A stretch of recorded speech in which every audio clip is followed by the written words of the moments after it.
کا حوالہ دیتا ہوں، یہ ہے فتاوی رضویہ شریف، اس کے جلد نمبر ہے 28، اور یہ سائل نے خلیفہ ابو بکر ہے یا ابو بکر تھا یا مولا علی، تو اس کا جواب یہ ہے کہ اہل سنت و جماعت کا یہ ایک اجماعی مسئلہ ہے کہ نبی پاک علیہ السلام کے بعد خلیفہ اول، خلیفہ بلا فصل سیدنا صدیق اکبر رضی اللہ تعالی عنہ ہے، اور اس پر شیعوں کی تفاسیر کے اندر بھی موجود ہے۔ پہلے میں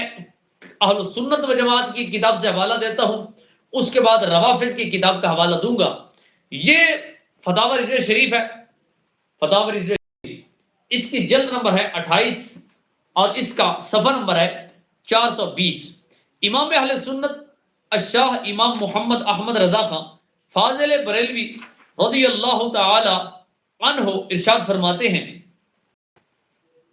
کہ اہل سنت کا اجماع ہے کہ حضور صدیق اکبر رضی اللہ تعالی عنہ حضرت امام اولیاء، مرجع العرفاء، امیر المؤمنین، مولا المسلمین، سیدنا مولا علی کرم اللہ وجہہ سے بھی اکرم و افضل و اتم و اکمل ہیں۔ جو اس کا خلاف کرے بدعتی، شیعی رافضی مانتے ہیں۔ کیا مطلب؟ کہ جو سیدنا ابو بکر صدیق رضی اللہ تعالی عنہ کو خلیفہ اول نہ مانے، وہ نبی پاک صلی اللہ تعالی علیہ وآلہ وسلم اور افضل نہ مانے، وہ شیعہ ہے، وہ رافضی ہے، اس کا اہل سنت و جماعت کے ساتھ کوئی تعلق نہیں۔ اور یہاں